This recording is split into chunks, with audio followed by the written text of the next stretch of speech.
Hi there. It's been a while, I know. I wanted to give you an update on my mom. She is doing so much better. The dementia that she experienced from her fall, the bump that she had, the little brain bleed or stroke, she's getting over, but I will say she is very fragile. So she's still living in an assisted living place, but she has gotten her memory back. She's back to her old self. She is no longer talking to deceased relatives or my father, who's been on the other side for 30 years. But I will say this about my visit. It is amazing how our mother has such a pull on us. And the mink coat that she had promised me, she went and gave to the golden grandchild, my niece. So I was able to speak about it. I said, well, I guess you love her more than you love me, and because she had promised it to me. And I have even said to her, please don't give it to her. She did anyway.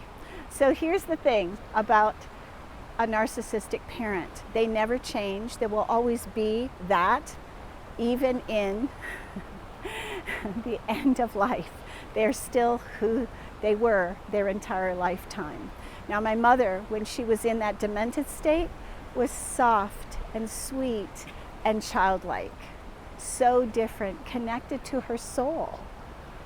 More soulful, more loving. Her true self. So are narcissists in their true self? Well, heck no, they're not. They're disconnected from their divinity. So they're not light-filled. And they don't believe there's anything wrong with them. So yes, they need compassion. Yes, they need prayers. Yes, we need to forgive ourselves and forgive them too. You know, they know not what they do.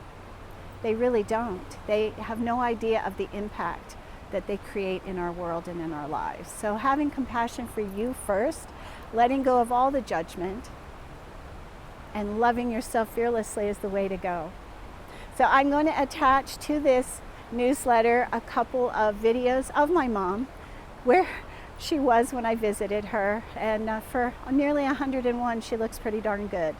And after a really terrible fall, yes, she is fragile. She's in a weakened state, but she's still very much the same person.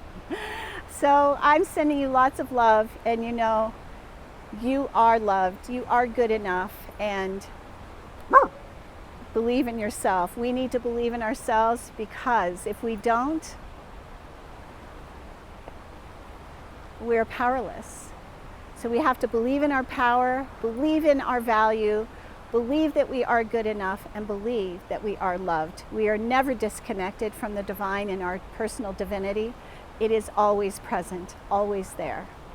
And so we need to fan the flames, do some kundalini breath of fire to pull up that prana, that life force. That's how I got through the depression that I had after my trip to Toronto.